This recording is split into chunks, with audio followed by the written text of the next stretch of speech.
Jornalismo. Jornal Gente. Bandeirantes.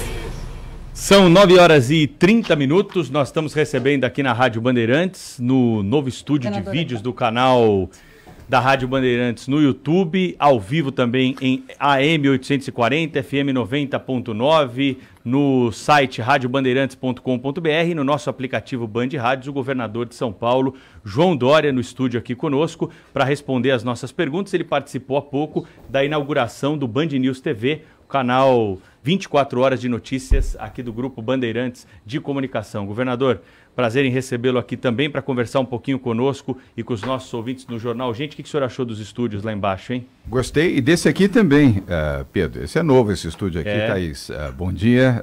Sei que você está um pouquinho afônica, estava te ouvindo agora há pouco. A última vez que eu tive com o senhor, que foi naquele encontro de governadores para discutir a reforma da Previdência na Casa Gereissati, eu estava rouca também. Eu falei para a Letícia, a sua assessora de imprensa, que eu acho que é porque eu vou encontrá-la. Eu fico tão empolgada, vou encontrar o governador que eu perco a voz. É uma coincidência, mas melhoras para você, Thaís. Pedro, super obrigado por estar aqui com você. Queria deixar um abraço para o Zé Paulo, que eu sei que está nos acompanhando também aqui. Sim, e o Cláudio vou Humberto. Participar também da entrevista. Eu sei, estou acompanhando. E o Cláudio Humberto, que acho que está em Brasília também nos acompanhando. Bom dia, aqui. governador. Bom dia, Uma Cláudio honra. Humberto. A honra é toda minha. Governador, eu queria começar falando sobre a situação da nova Previdência, né? O governo do estado de São Paulo está apoiando, a bancada do PSDB será fiel, vai votar pela aprovação da nova Previdência? Vai votar pela aprovação da nova Previdência, a nossa bancada na Câmara, e eu espero que a bancada do Senado também cumpra o seu papel, votando favoravelmente e votando até julho. É muito importante que até metade deste ano, Pedro, a reforma seja votada e aprovada. É ponto de inflexão, Thaís. Você tem feito várias observações aqui, experiente como é na área econômica, além de conhecer bem política, é fundamental para o Brasil. Eu diria, o grande objetivo do governo Bolsonaro, a meu ver, é a aprovação da reforma da Previdência. Depois, as outras coisas. Há outras coisas importantes também, não estou aqui relativizando o restante. Mas se não aprovarmos a reforma da Previdência, o Brasil em 3 anos quebra.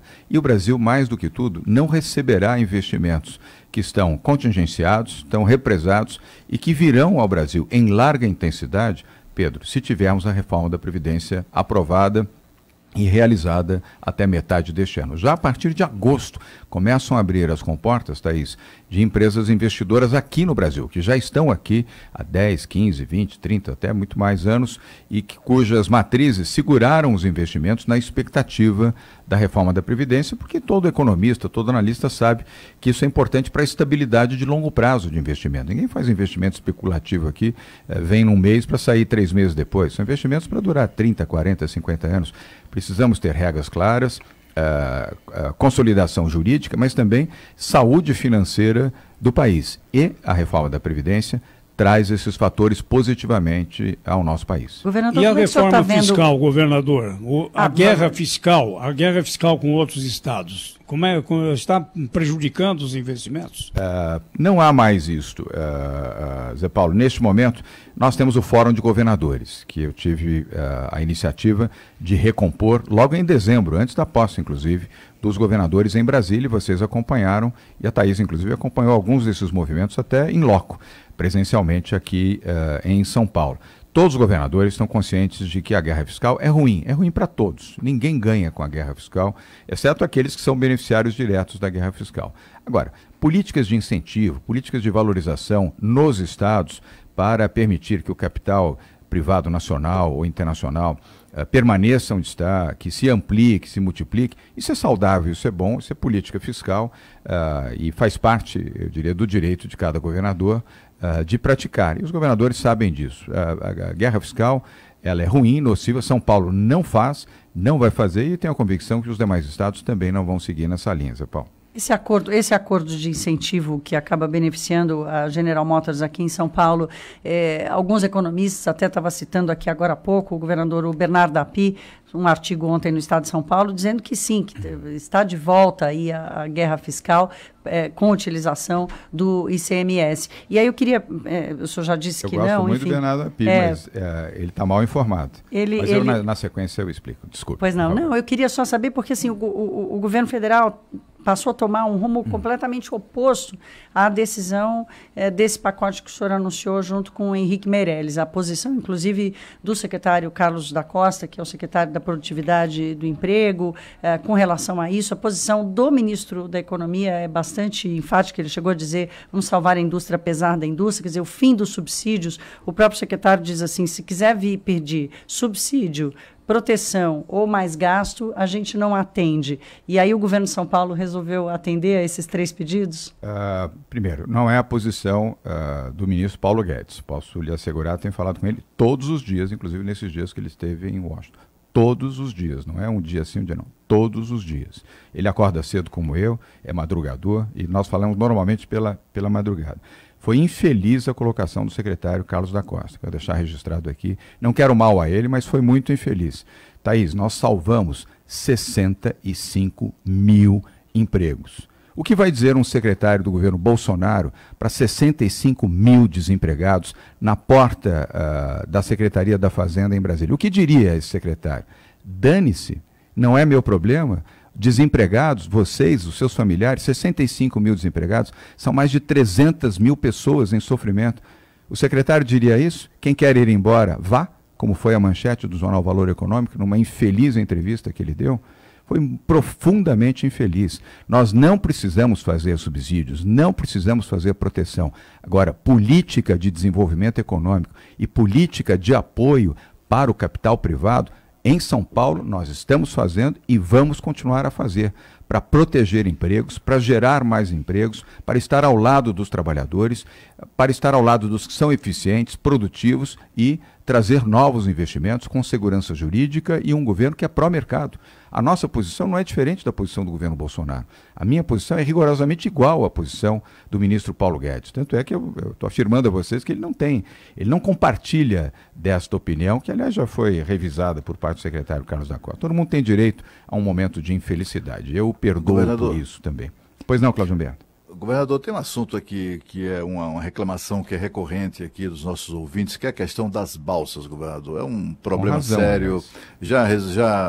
Enfim, prometeram que as balsas estariam, 6 balsas funcionando a essa altura, só tem 4. Hoje esse assunto voltou aqui ao nosso programa. O senhor já aplicou ou não acha que está na hora de aplicar um pedala nesse pessoal aí da Dersa? Cláudio, primeiro, a Dersa vai ser extinta até o final desse ano. Segundo, todo o sistema de balsas já foi revisto. O que vai resolver definitivamente é a privatização. Todo o sistema de balsas vai ser privatizado aqui em São Paulo e este ano já. Tanto no litoral norte, a Baixada Santista, quanto no litoral sul. É isso que vai resolver. São balsas modernas, sistemas eficientes, controle privado. Isso não vai exigir aumento de custos. Com as mesmas tarifas que são praticadas hoje, vão ter serviços melhores. Mas eu quero registrar para você e os ouvintes aqui da Band. Durante o período do Carnaval, nós não tivemos problemas nas balsas, nem no litoral norte, nem na Baixada Santista, nem no litoral sul. Se houve algum problema pontual ontem ou hoje, vamos corrigir. Mas eu acompanhei, inclusive com transmissões ao vivo, feitas por profissionais da Dersa, sob o comando do João Otaviano, nosso secretário de Transportes e Logística, cujo secretário executivo estava lá, inclusive no litoral norte, por nossa recomendação, acompanhando o serviço. Não havia fila. Funcionou muito bem, recebemos elogios de usuários, dos prefeitos de São Sebastião, de Ilhabela, de parlamentares, inclusive de oposição, que criticavam isso, que pela primeira vez, depois de muitos anos, o serviço tinha melhorado e tinha funcionado, ainda que com equipamentos antigos que serão modernizados a partir do momento em que a concessão for homologada, e eu espero fazer isso até o final desse ano, e ao longo do ano que vem, esses equipamentos serão colocados de forma moderna e mais eficiente, Cláudio. Governador, já tem inquilino para as instalações da Ford lá no ABC? Zé Paulo sempre sendo Zé Paulo. Cada dia com a sua alegria, Zé Paulo. Ontem nós anunciamos a reversão de um processo que era um anúncio feito, aliás, Cláudio Humberto, a Thaís e Pedro, que estão aqui no estúdio, sabem disso. No dia 21 de dezembro, em Detroit, numa conferência de imprensa, a CEO mundial da General Motors, Mary Barra, anunciou que fecharia 2 fábricas no Brasil, mais 2 outras fábricas na América Latina, 2 fábricas na Europa, uma fábrica no continente asiático. eram 7 fábricas que seriam fechadas por decisão do board da companhia. A GM não veio até o governo de São Paulo para pedir subsídio, pedir apoio, ou apresentar um caderno de reivindicações. Informou que fecharia, e isso geraria 65 mil desempregos. Nós agimos de maneira responsável, num entendimento este, Cláudio Humberto e Zé Paulo, que envolveu os trabalhadores. Ontem estavam lá os dirigentes dos 2 sindicatos de metalúrgicos no Palácio dos Bandeirantes, de São José dos Campos e de São Caetano. Estavam uma comissão de trabalhadores de São José dos Campos e São Caetano, representantes, evidentemente, do chão de fábrica, porque eles também ajudaram a construir essa solução, assim como os revendedores, todo o sistema de revenda de veículos da GM, que é líder de mercado. Aos ouvintes aqui, aos internautas que estão nos assistindo, não estamos falando de uma empresa que está lá embaixo no ranking, é número 1, é líder de mercado no Brasil. Então foi um blefe também, né, governador? Não foi blefe, não. Foi uma atitude anunciada pela CEO mundial, ninguém faz um blefe desse tipo. E também vale a pena mencionar que 66 fornecedores da General Motors aceitaram reduzir as suas margens ao lado do governo de São Paulo e da própria GM para construir uma solução. Foi uma solução negociada, construtiva, não ficou depositada nas costas do governo do Estado. O que o governo do Estado fez foi comandar o processo ao lado do Carlos, que é o presidente da General Motors América do Sul, e que foi muito diligente, diga-se de passagem. E ontem, não foi só, Thaís, a reversão da decisão de fechar 2 fábricas, Pedro, e demitir 65 mil trabalhadores brasileiros de São Paulo. Foi a decisão anunciada pelo presidente da General Motors de mais 10 bilhões de reais de investimentos nas 2 fábricas ao longo dos próximos 4 anos e o lançamento de 10 novos veículos produzidos aqui. É assim que se faz política de desenvolvimento econômico para apoiar a livre iniciativa, desde que ela gere empregos, gere renda e gere desenvolvimento. Governador, quer falar um pouquinho sobre contas públicas? O espaço da Ford, ele não respondeu. Aguarde em breve. De propósito, né, Zé Paulo? Aguarde, cada dia vai contar para a gente em primeira mão aqui na Rádio Bandeirantes. Vamos arrancar dele esse compromisso hoje. Governador, quero falar de novo, voltar aqui ao tema das contas públicas, já passou pela reforma da Previdência, está para sair também do governo um projeto para trazer aí um novo pacote de reestruturação e de ajuda aos estados. Como é que o senhor está vendo esse movimento? Até que ponto o governo de São Paulo vai precisar aderir a esse pacote ou alguma ajuda do governo federal? Como é que está a sua percepção sobre a condição dos estados e a necessidade dessa colaboração? Thaís, é favorável, somos favoráveis. É o pacto federativo que Paulo Guedes, ministro da Economia, já anunciou. Eu entendo que ele é válido, ele é importante. Aliás, você é até mais enfático, Pedro. Ele é essencial, portanto, uma medida positiva. A nossa bancada também no Congresso Nacional votará a favor do Pacto Federativo. E olha, mas os governadores estão dispostos a dar contrapartida, porque das outras vezes que foi tentado também, nenhum aceitou fazer a lição de casa direito, né, governador? Vão ter que fazer. Eu vejo muita responsabilidade nos governadores neste mandato, salvo algum outro juízo. Thaís, no Fórum de Governadores, nós já fizemos 4 reuniões, semana que vem tem mais uma reunião, será a 5ª, além do Fórum Sul-Sudeste, que fizemos, como você observou, o encontro no último sábado em Belo Horizonte. Eu vejo governadores com um alto grau de responsabilidade, de comprometimento com as suas gestões, independentemente das suas posições ideológicas. Mas no Nordeste a conversa é diferente, né, governador? Em relação ao Pacto Federativo, creio que não. Espero que não também, porque o Pacto, Zé Paulo, é fundamental. Apenas para que os ouvintes, os nossos internautas aqui, possam compreender, vou resumir de uma maneira simplista, evidentemente. No Pacto Federativo, os recursos que ficavam armazenados, guardados na saúde, na educação, nos ministérios da saúde, da educação, da justiça, na área de segurança pública, de habitação, infraestrutura, serviços e obras, serão destinados aos governadores, que deverão, evidentemente, cumprir regras de responsabilidade fiscal e distribuir, capilarizar esses recursos com as prefeituras e nas ações prioritárias de obras. em postos de saúde, hospitais, UBSs, também no atendimento na educação, no ensino médio, ensino fundamental, no ensino infantil, no ensino técnico, igualmente em obras, infraestrutura. É maravilhoso isso, porque você descentraliza e reduz o impacto político também de decisões que antes eram concentradas em Brasília. Nós temos 6 minutos ainda com o senhor aqui na Rádio Bandeirantes. Eu queria perguntar rapidinho sobre a questão da Assembleia Legislativa, porque me soou estranho, viu, governador, e eu tinha guardado essa pergunta para o senhor aqui, esse apoio do PSDB ao PT, né, num conluio ali para fazer... Casamento de jacaré com cobra d'água. Não, mas os deputados do PT votaram no Enio Tato para a primeira secretaria. Então apoiaram. Foi o inverso, foi o apoio do PT ao PSDB. Não, os dois, aí uma via de mão dupla. Como é que é, Cláudio Humberto? Casamento do quê? Jacaré com cobra d'água. O que dá isso? Ixi, melhor não falar. O senhor foi tão enfático contra o PT, tem sido tão enfático, né, durante as suas campanhas aí. O senhor foi consultado sobre isso? Deu algum conselho para os deputados estaduais? Não me cabe dar conselho ao Poder Legislativo, é outro poder. Eu não dou conselhos no Poder Judiciário.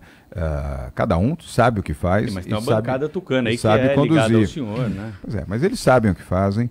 Isso já existia na gestão anterior, com o próprio Cauê Macris, e foi uma gestão tranquila. Não houve turbulência na Assembleia Legislativa nos 2 anos em que o deputado Cauê Macris cumpriu bem a função como presidente da Assembleia Legislativa do Estado de São Paulo. Mas, agora o senhor espera algum tipo de contrapartida? Renovado. Alguma contrapartida? Eu falo em votações importantes no plenário da Assembleia. A Assembleia tem autonomia, Cláudio Humberto. A Assembleia foi bastante renovada aqui em São Paulo, vocês acompanharam. Posso estar enganado, mas acho que mais de 60% da Assembleia Legislativa de São Paulo teve renovação neste vendaval das eleições do ano passado. Então, há deputados novos, há deputados que ingressam agora no Poder Legislativo e terão autonomia e capacidade de discernir e votar adequadamente. Nós estamos muito confiantes. Foi uma vitória expressiva, foram 70 votos para o Cauê Macris em 94, uma vitória, vamos dizer, incontestavelmente de musculatura. E isso vai trazer também tranquilidade na relação com o Executivo, mas isso não impede que o Legislativo debata, faça o contraditório, cumpra o seu papel. Como é que fica a relação com a deputada Janaína Pascoal? Ela vai ser oposição ao seu governo? Não creio, mas enfim, ela tem esse direito. Não há alinhamento com o PSL. Eu gosto.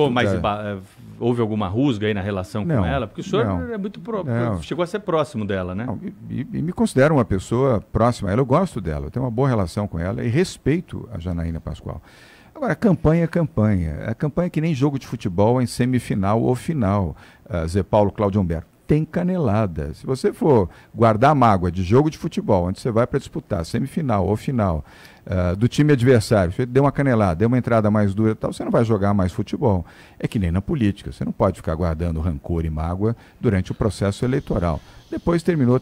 E a Janaína é uma pessoa diferenciada, jurista, boa formação, mulher, sensível, defensora do Brasil, uma ótima pessoa. 2 milhões de votos. Pois e ainda tem esse cabedal, deputada estadual mais bem votada do país na história. Há que se ter respeito por esse mandato. Eu tenho uma questão final que é o seguinte, porque estamos mesmo avançando aí na hora, é sobre o PSDB. Há uma expectativa de que o senhor assuma de fato, né, o comando nacional do PSDB, porque afinal de contas o velho PSDB deu no que deu, né? O senhor é a melhor notícia do PSDB dos últimos anos.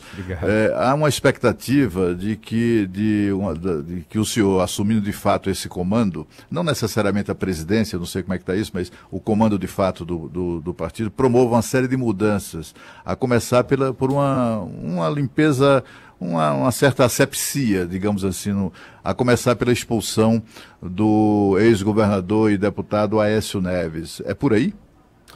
Cláudio, primeiro, obrigado pelos elogios, vindo de você, vale muito. Depois, será eleito presidente nacional do PSDB, o ex-deputado Bruno Araújo, ex-ministro de Estado, ex-deputado estadual, ainda jovem, mas com uma experiência já de mais de 3 décadas no Legislativo, foi líder do PSDB na Câmara e uma pessoa querida e aglutinadora, como você conhece bem, você conviveu com ele, convive em Brasília e tem tempo integral. Ele hoje, por força de não ter mandato, ele será um presidente em tempo integral. Isso também é fundamental, nós não podemos ter um tempo parcial. Não estou aqui dirigindo críticas a ninguém do passado, quero deixar claro isso. Mas daqui para frente é tempo integral para o PSDB, Também não vamos ter o ITV como depositário de derrotados, isso já foi uma prática do passado, também não estou aqui fulanizando ninguém, mas vai acabar, o ITV, o Instituto Teotônio Vilela, será reformulado, reposicionado para ser um instituto de pensamento, de discussões democráticas do PSDB, face ao país, face ao futuro do Brasil. O PSDB será um partido que vai estimular muito, Cláudio Humberto e Zé Paulo, a presença de mulheres e de jovens. Nós vamos intensificar a força para que o partido possa abrigar mais mulheres e mais jovens, ser um partido também digital. O PSDB hoje é um partido analógico, é um partido do papel, ele terá que ser um partido digital, um partido que utilizará a tecnologia a serviço das boas causas e também para estar sintonizado com o Brasil de hoje. Nós não podemos imaginar o PSDB vivendo só do passado. Vamos respeitar o passado, respeitar quem ajudou a construir o PSDB, não é preciso mácula e muito menos desconsiderar aqueles que ajudaram o PSDB. Mas daqui para frente, ter um partido sintonizado com o Brasil. E será, Cláudio Humberto, um partido de centro, capaz de respeitar e dialogar com a esquerda e com a direita, mas refutar a extrema esquerda e, igualmente, a extrema direita. E um partido que vai ser pró-mercado, o Estado também menor e mais eficiente. E tomará atitudes que forem necessárias a partir de 1º de junho, já com Bruno Araújo, presidente nacional do PSDB. Pontualmente às 9h50, encerramos a entrevista com o governador de São Paulo aqui no Jornal Gente da Rádio Bandeirantes. Foi um prazer recebê-lo aqui. Até uma próxima, viu, governador? Obrigado, Pedro, Thaís, Cláudio Humberto, Zé Paulo e os ouvintes aqui da Rádio Bandeirantes, os internautas que estão nos acompanhando agora. Boa semana para vocês. Muito obrigado.